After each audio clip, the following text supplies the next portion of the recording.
Welcome back to the deep dive. Today, we are doing something a little different. A little more personal, maybe. Yeah, that's a good way to put it. Usually we take a topic like a historical event or a new piece of tech, and we dismantle it. We take it apart. We look at the moving pieces. Exactly. But today, we are taking a sledgehammer to something that I think most of us hold pretty sacred. No. We're talking about intelligence. It's a massive topic, and honestly, it's one where our cultural understanding is, well, it's kind of stuck in the past. Right, because when I say the word intelligence, what pops into your head? I think for most people it's a number. An IQ score. It's an IQ score. Or maybe it's a transcript from Harvard, or just that guy at the pub trivia night who, somehow knows the capital of Uzbekistan. Right, we think of it as hardware. Yes. You're either born with a supercomputer in your skull, or you're working with a pocket calculator. And that's just the hand you're dealt. Exactly. We treat it like height. If you're 5'7", you're 5'7". You can wear lifts, which is, I guess, what studying feels like sometimes, but you can't actually change the bone structure. But the stack of research we're looking at today, and we have a lot here from cognitive psychologists, neuroscientists, and even some ancient Stoic philosophy, it flips that idea completely on its head. It really does. The core premise we're working with today is that intelligence isn't just a static number. It is a behavior. A behavior. It's revealed, and this is the part that might keep people up at night. It is actually shaped by your daily habits. Shaped, that's the key word. So we aren't just talking about habits that signal you might not be the sharpest tool in the shed. No, it's much deeper than that. We are talking about habits that, according to the neuroscience, literally rewire your brain to be less capable over time. Yes, we are talking about physically dumbing down your own machinery. Voluntarily. I have to admit, reading through this research was a bit of a horror show for me. It can be. Because I saw myself in a lot of these habits. It's like looking in a mirror and realizing you've been, sabotaging your own car engine every morning before you drive to work. It is uncomfortable. Mm-hmm. But, and I want to put this right up front before everyone turns this off in despair. Please, give us the hope. There is a flip side. Because of neuroplasticity, the brain's ability to change physically throughout your life, these are just habits. They aren't destiny. Okay. If you can rewire it one way, you can absolutely rewire it the other. So our mission today is to hold up that mirror. And I'm warning you, the listener, right now. This is going to get uncomfortable. We're all of us. We're going to strip away the mask and look at the invisible habits that might be sabotaging your cognitive performance. And we're going to look at the mechanism, not just don't do this, but the biology of what's happening in your prefrontal cortex and your hippocampus. And then we're going to talk about the upgrade. The rewire. How do we fix it? Okay, let's unpack this. I want to start with the foundation, the biological hardware. Because if the machine isn't running right, the software doesn't matter. Good place to start. And the biggest culprit here seems to be something that, frankly, our culture has a very, very weird relationship with. Sleep. Chronic sleep neglect. It's the elephant in the room of cognitive decline. Well, wait a minute. I have to play devil's advocate here immediately. Go for it. We live in a hustle culture, the rise and grind world. I know plenty of incredibly successful, smart people who swear by the "I'll sleep when I'm dead" mantra. Oh, for sure. Margaret Thatcher famously slept 4 hours a night. Elon Musk creates companies on basically no sleep. Isn't the ability to function on low sleep actually a sign of high capacity? A sign of strength? It's viewed that way, yes, as a badge of honor. I only need 4 hours. I'm built different. Right, I am a machine. But if we look at the actual neuroscience, that strength is an illusion. The research is, it's brutal on this. How brutal. Well, let's talk about the concept of being cognitively drunk. Cognitively drunk. I like that.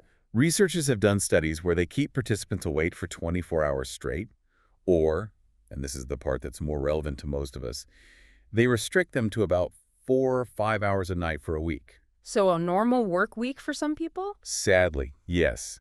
They then test their reaction time, their logical reasoning, their executive function, all the important stuff. And what's the verdict? After 24 hours of no sleep, or that chronic restriction for just a week, your cognitive performance mimics someone with a blood alcohol level of 0.10%. Wait, 0.10, that's over the legal limit to drive in most places. It is legally drunk. So functionally, if I pull an all-nighter to finish a presentation, I am showing up to that presentation drunk. Cognitively, yes, you are. Yeah. You wouldn't down 4 beers before a board meeting and think you're going to ace it. Of course not.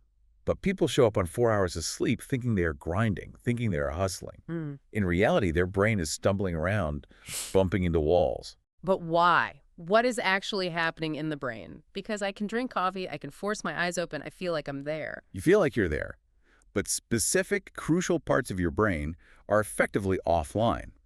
Let's look at the mechanism. There are two major players here. Okay. First, you have the hippocampus. The hippocampus, right, memory center. Think of the hippocampus as the filing cabinet of the brain, or better yet, the intake manager at a warehouse.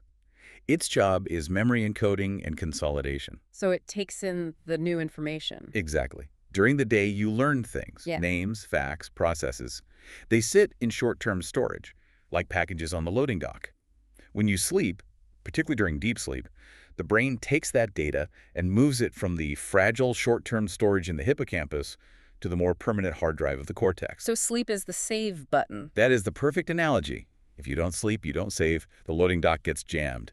You literally cannot encode new information effectively.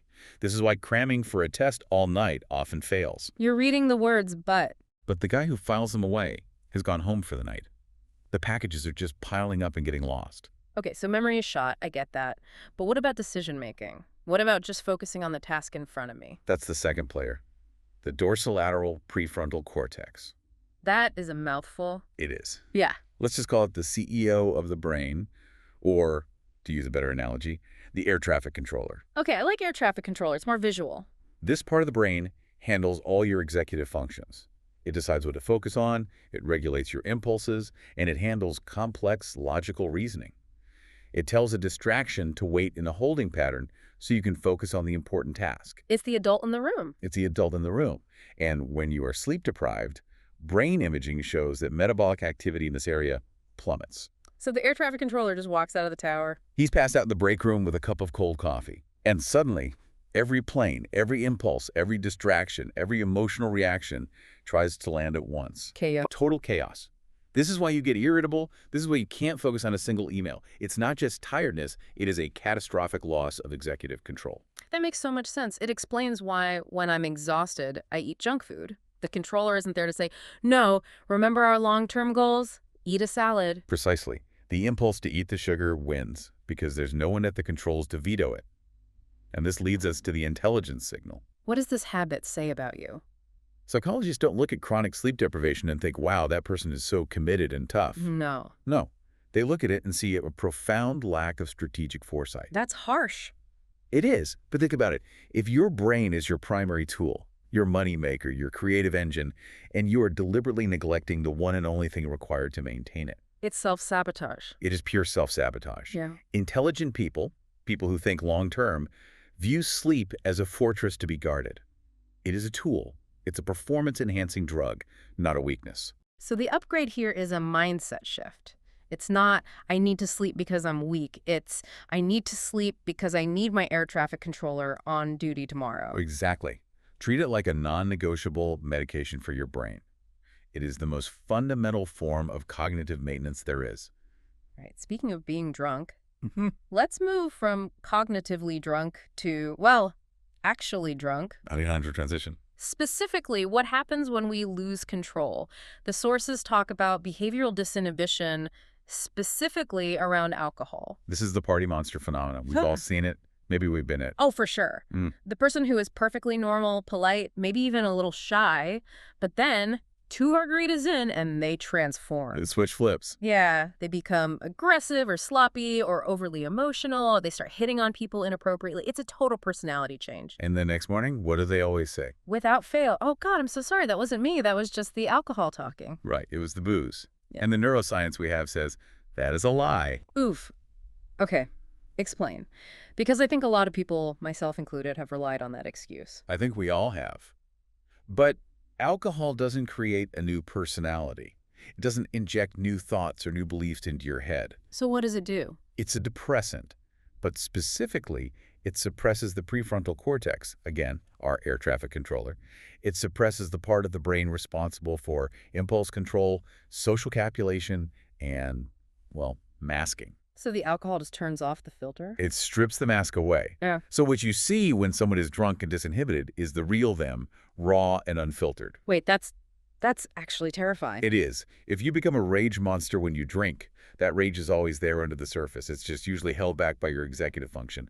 The controller is keeping it on a leash. So we're all just walking around with these suppressed versions of ourselves, and alcohol is the key that unlocks the cage. To a degree, yes. But here is the intelligence signal.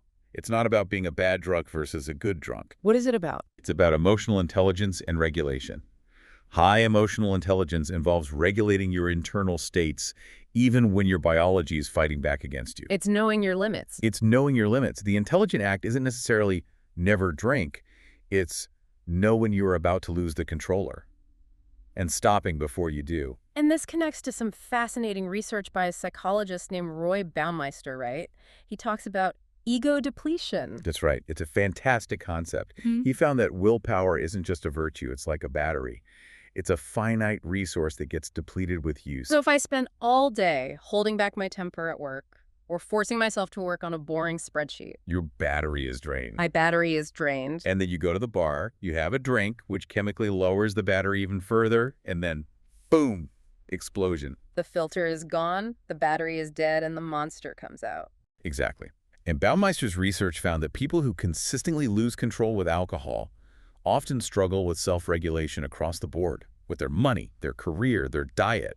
It's a global failure, the regulatory system. So if you see someone who consistently gets too sloppy, I'm talking about the person who does this every single weekend, it's a red flag for their general decision-making capability. It signals a failure to learn from consequences. Look, if you do it once, okay, you misjudged, you learned your limit. But if you repeat the loop, get messy, apologize, repeat, that is a hallmark of low cognitive adaptability. You aren't updating your software based on the crash reports? That's a perfect way to put it. You're just rebooting the same faulty program every Saturday night. Updating software based on crash reports. I like that. Okay, let's shift gears. We've talked about biological sabotage through sleep and booze. Now let's talk about something that affects probably every single person listening right now. I know where you're going. The dopamine trap. Specifically, our phones. The modern slot machine we carry in our pockets. The sources mention that the average adult screen time is hitting something like 7 hours plus, In many developed countries, yes. and that our attention spans have dropped to roughly 8 seconds. That is, well, that's less than a goldfish, isn't it? Actually, some scientists have pointed out that goldfish might have better attention spans than us at this point, which is a truly humbling thought. But yes, it's a crisis, and it's a crisis of cognitive autonomy. Cognitive autonomy, meaning owning your own brain. Owning your own focus, deciding for yourself what you pay attention to. And the mechanism that steals this from us is what behavioral psychologists call the variable reward schedule. This is the slot machine mechanic. It's the slot machine mechanic. It's the most addictive psychological principle ever discovered. Think about a slot machine. You pull the lever. Do you win? Almost never. Right. Most of the time, no. Sometimes you get a little ding, one cherry. Very, very rarely you get a jackpot. The fact that you don't know what's coming next is what causes the huge dopamine spike in a part of the brain called the nucleus accumbens. So the anticipation is the drug, not the reward itself. The anticipation is everything. Now look at your phone. You pull to refresh your social media feed. What are you going to get? Is it a boring ad? Is it a photo of your friend's lunch? Yeah? Or is it a viral video that makes you laugh? Is it a text from that person you like? A notification that someone liked your photo? You don't know. You don't know. So every time you unlock your phone, every time you pull to refresh, you are pulling the lever on a slot machine. And that dopamine hit rewires your brain. But what's the deeper damage here? The deeper damage is neuroplasticity working against you. We said the brain wires itself based on what you do repeatedly.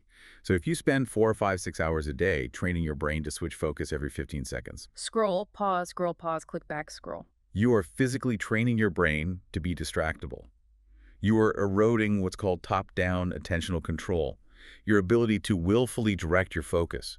You are frying your ability to sit and read a book for an hour, or listen to a lecture, or ironically listen to a deep dive like this without checking your notifications. So we are essentially training ourselves to have acquired ADHD. Functionally, yes. That's a very good way to put it. And the intelligence signal here is a surrender. It's a surrender of autonomy.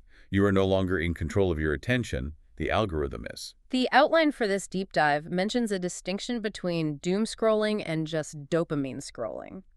Is there a real difference there? Because I don't always look at bad news. Sometimes I just look at I don't know, videos of dogs. It's a good distinction to make. Doom scrolling is specifically consuming negative content, politics, disasters, outrage. That triggers cortisol and the amygdala, your fear and anger centers. So that's stressful. Very.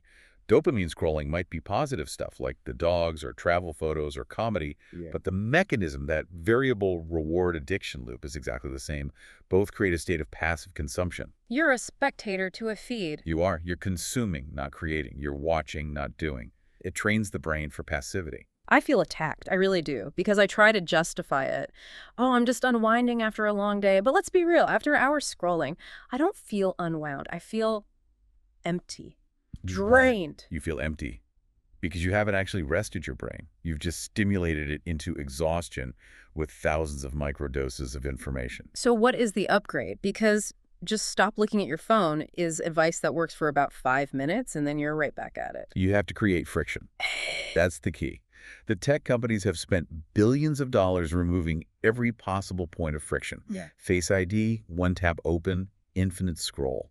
Your job is to put the friction back in. Wow. Set no scroll blocks in your day. Put the phone in another room when you're working or watching a movie. Turn off all non-essential notifications. Make it slightly harder to get your fix. Physical barriers? Yes. But more importantly, philosophically, you have to relearn how to be bored. Boredom. That sounds awful. I hate being bored. I know. Boredom feels like physical pain for the modern brain. We've been trained to see it as a problem to be solved instantly with a screen. But boredom is not the enemy. Boredom is the prerequisite for creativity. If you fill every single spare second waiting for the elevator, sitting on the toilet, waiting for the kettle to boil, if you fill all that in-between time with a screen, your brain never gets to go into what neuroscientists call the default mode network. The default mode network, what's that? It's the brain state where you aren't focused on an external task. It's where your mind wanders. It's where you connect disparate ideas. That is where problem solving happens. That's where you remember that thing you forgot to do. That's where you have your best ideas. So when you have a great idea in the shower. That's the default mode network in action. Because you can't take your phone in there. If you kill boredom, you kill the default mode network. You are essentially killing your own capacity for insight. So the upgrade is embrace the boredom. Stand in the elevator and just look at the door. Just exist. Just be with your own thoughts for 60 seconds. It's a radical act in the 21st century. Speaking of resisting the urge to check the phone, this connects directly to the broader concept of instant gratification. And we have to talk about the marshmallow test. The classic, a cornerstone of psychology. For the one person listening who somehow hasn't heard of it, Stanford, 1970s. You put a little kid in a room. You put a marshmallow on a plate in front of them. You tell them, you can eat this now, but if you can wait 15 minutes until I get back and you haven't eaten it, I'll give you a second one. And then you leave the room and watch the pure torture ensue on a hidden camera. It's great TV. But as you pointed out when we were prepping, we need to add some nuance here because there has been some valid pushback on this study recently. We do. The original study found that the kids who could wait had much better life outcomes years later. Better grades, higher incomes, you name it. But recent replications have shown it's more complicated. Right, I've heard this. That it's not just about raw willpower, it's about their environment, their background. Exactly. Think about it. If you grow up in a chaotic, unpredictable environment where resources are scarce, or where adults frequently break their promises, I'll be back in 15 minutes with another marshmallow. and they never come back, or someone else comes in and takes the first one, for that child, eating the marshmallow now is actually the most rational, intelligent choice. Right. A bird in the hand is worth two in the bush. Get what you can while you can. But, and this is really important, but if we control for those socioeconomic factors, the core principle still holds up. The link between the ability to delay gratification and the personality trait of conscientiousness is incredibly strong. And what's the mechanism in the brain during that 15 minutes of torture? It's a battle. It's a cage match in your skull between the limbic system, the ancient emotional reptilian brain that's screaming, sugar, now, survival, eat, and the prefrontal cortex, our controller, which is calmly saying, wait, plan. 2 is better than 1. Think about the future. The I want it brain versus the I should wait brain. Precisely. And every time you constantly give in to the now, the mindless snacking, the compulsive online shopping, swiping on a dating app instead of building a real connection, you are training the limbic system to win that battle. You are weakening the prefrontal cortex's authority. And in the real world, what we call intelligence is almost entirely about playing the long game. Think about it. What is studying for a degree? It's suffering now for a payoff in 4 years. What is building a business? It's suffering now for a potential payoff in 10 years. Saving for retirement, eating right, going to the gym. All of it. All of these high-value activities require suppressing the now for the later. So a low intelligence habit, or at least a habit that makes you functionally less intelligent, is grabbing the quick fix and calling it living in the moment. It's weak impulse control. Smart minds tolerate and even welcome short-term discomfort for long-term gain. Okay, let's move into section 3. We've done biology and we've done attention. Now I want to look at how we process reality itself. Cognitive rigidity. And this is where things get a little weird. We need to talk about magical thinking. This is a fascinating one because it's so deeply human. Now, when I say magical thinking, I don't mean card tricks or fantasy novels. I mean lucky socks. Lucky socks. Right. Or avoiding cracks in the sidewalk. Ah. Or checking your horoscope before you sign a contract. Okay, but hang on. I have to confess, I have a pair of lucky socks. I wore them to my interview for this job. I got the job. Are you telling me that makes me dumb? No, of course not. Can't it just be a fun ritual? Maybe it just gave me a little confidence boost. And that's a perfectly valid point. A little ritual can be psychologically useful. Yeah. But I am saying that a reliance on that kind of thinking is a cognitive slippery slope. Psychology has a term for this: apophenia. Apophenia. It's the brain's tendency to perceive meaningful patterns where none actually exist. Our brains are pattern-seeking machines. We survived on the savannah because we saw a pattern of movement in the tall grass and thought lion, not wind. The ones who thought wind got eaten. Exactly. So we are wired to find patterns. But in the modern world, this system misfires all the time. So in my case, I see wore socks plus got job, and my brain immediately draws a causal line between them. Post hoc ergo propter hoc, a classic logical fallacy. After this, therefore because of this. You are confusing coincidence with causation, and here's the danger: the intelligence signal.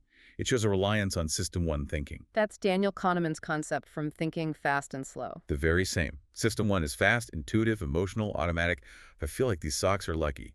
System 2 is slow, logical, effortful, analytical. There is no known physical mechanism by which the cotton fibers on my feet can influence the hiring manager's decision-making process. But System 2 is boring, and it takes work. System 1 is easy, and it feels good. It takes work. That's the entire point. When you rely on magical thinking, you are letting System 1 override System 2. You are outsourcing your logic to superstition.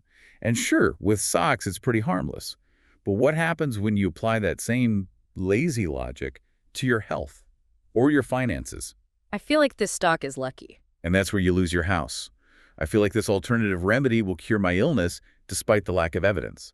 That's where you can lose your life. So the intelligent mind has a built-in pause button. It pauses and asks, where is the evidence?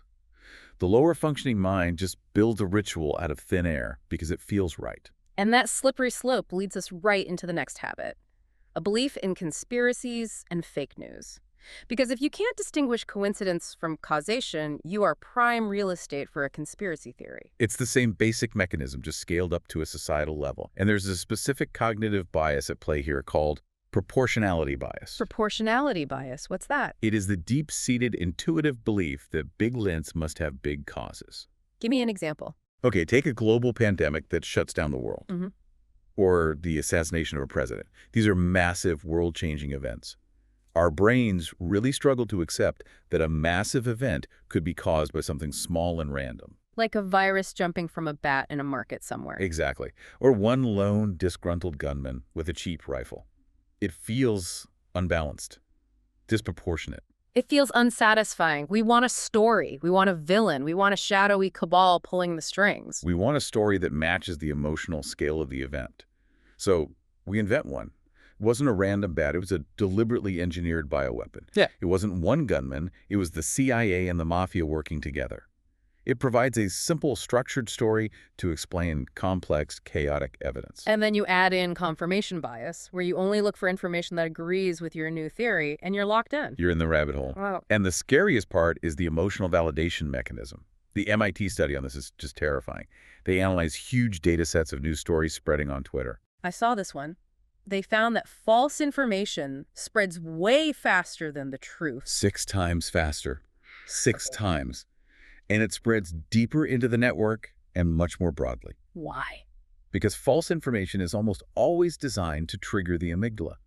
It's engineered to make you angry or afraid or disgusted. You won't believe what they are putting in the water to control your mind. Exactly that. And when the amygdala is triggered, when you're in that state of high emotion, the prefrontal cortex, or air traffic controller of logic, gets bypassed. You hit share before you even read the article, let alone check the source. So the intelligence signal here isn't about knowing everything. It's about cultivating skepticism. It's the ability to pause and ask, wait a second, is this actually true?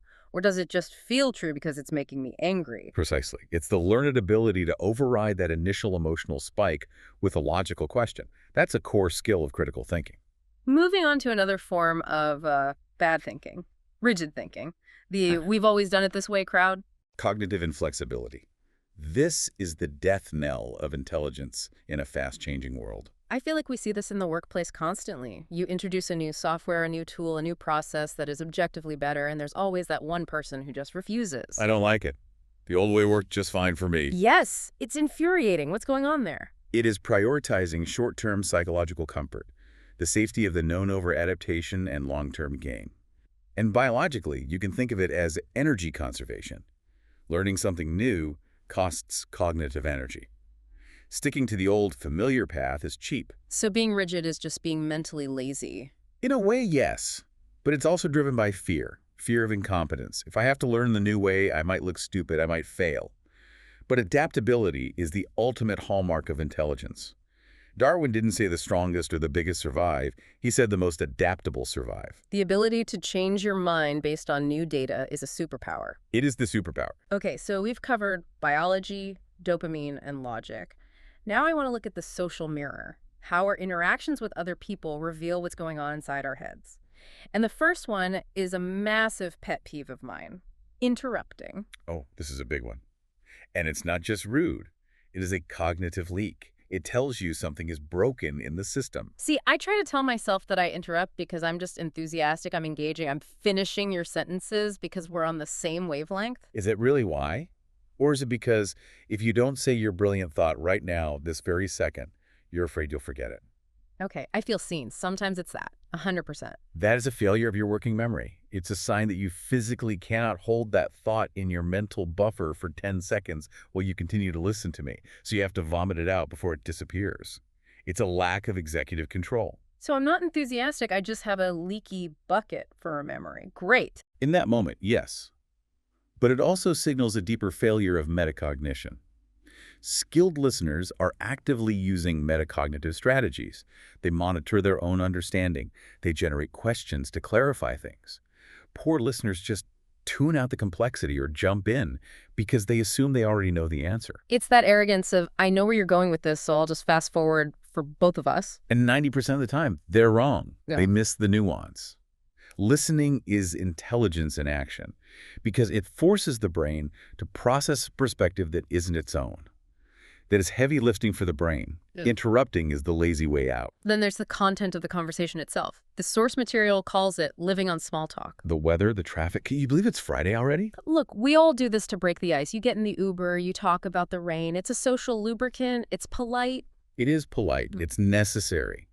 But if that is all you do, if you are with your friends, your partner, your family, and you never ever go deeper than the weather or the sports score, Then what does that signal? it signals what psychologists call a low need for cognition. Need for cognition. It's a well-established personality trait. It measures how much you intrinsically enjoy effortful thinking.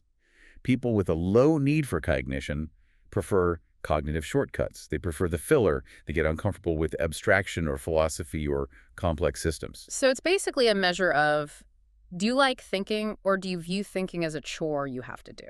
That's a perfect summary. Intelligent people, and I don't mean just book smart, I mean curious people, they crave ideas. They get bored by the surface level very quickly. They want to know why the traffic is bad. Is it an urban planning issue? Is it the psychological issue of driving habits? They want to get to the next level. So the upgrade here is to deliberately try to have one deep conversation a day. Just one. Push past the weather. Ask why. Ask, How do you think that works? Get to the ideas underneath the facts. Now, this next one hits very close to home for the always-on generation. Avoiding solitude. The inability to be alone with your own thoughts. This is the panic at silence. You walk into an empty house, and the first thing you do is turn on the TV, or a podcast, ironically, or music. You need some kind of background noise. I do this. I cannot fold laundry in silence. My brain starts going to weird places. I start thinking about my taxes or that stupid thing I said to someone in 2014. It's uncomfortable. And that is exactly why you need to do it.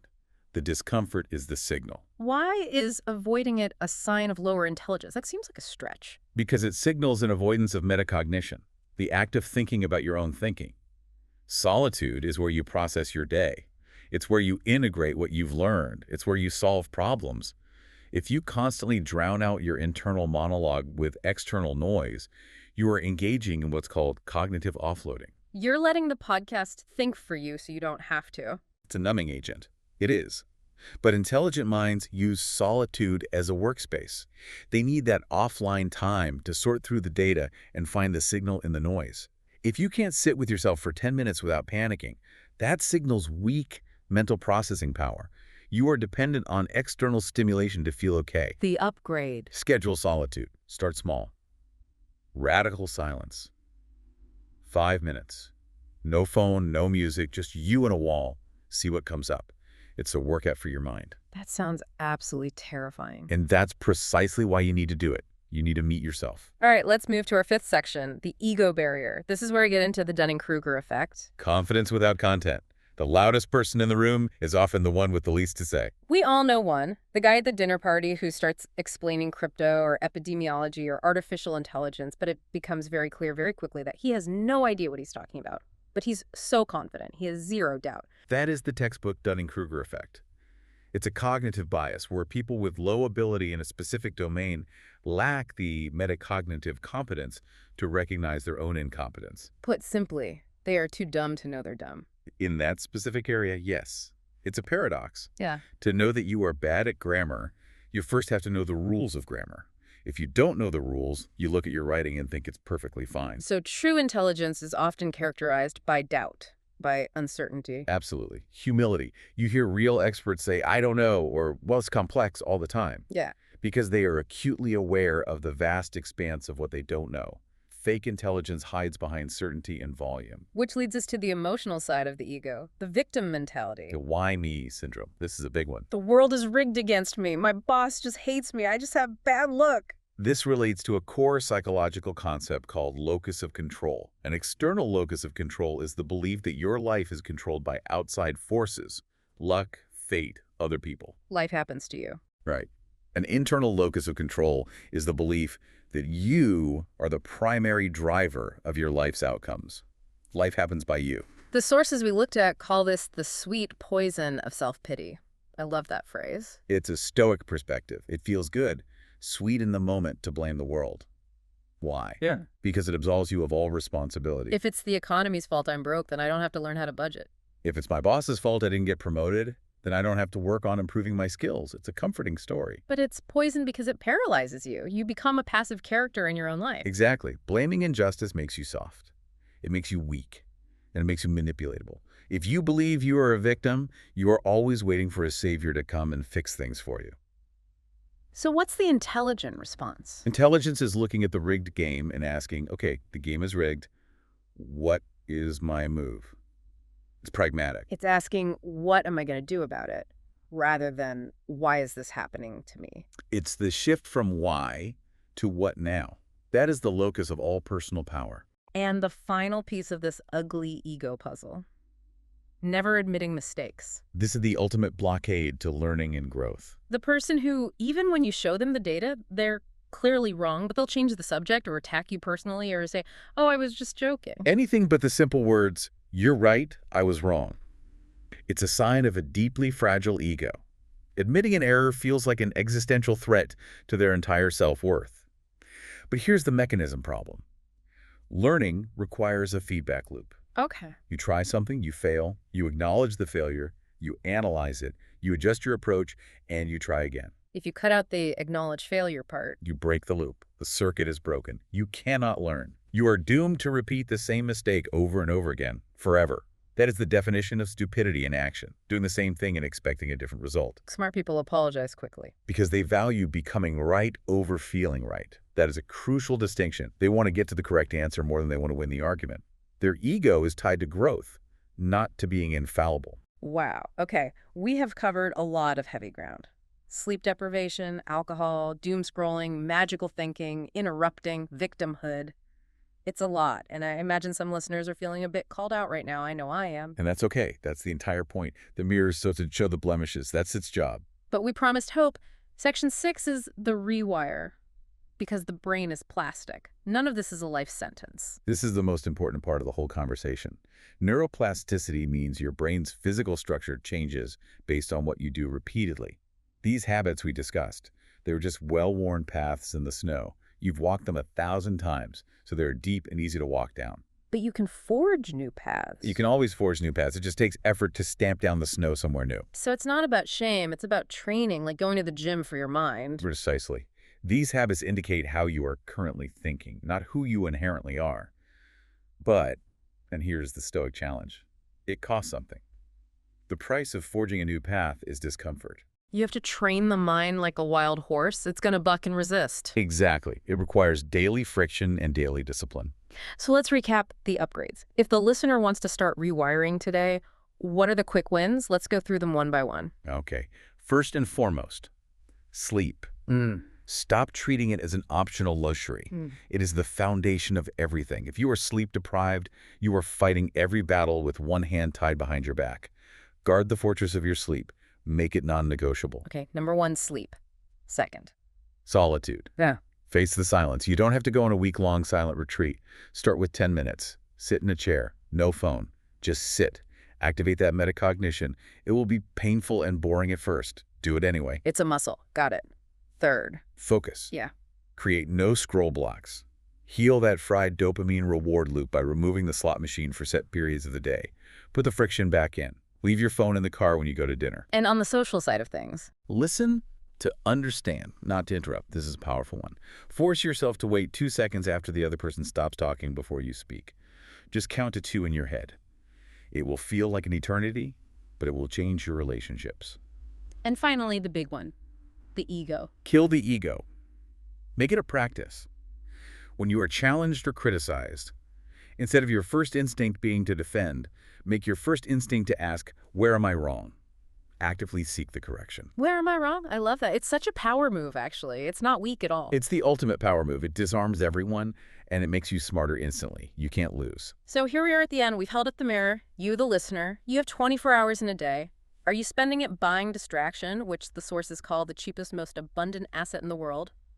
Or are you spending it building focus? That's the fundamental question. And here is a provocative thought to leave you with.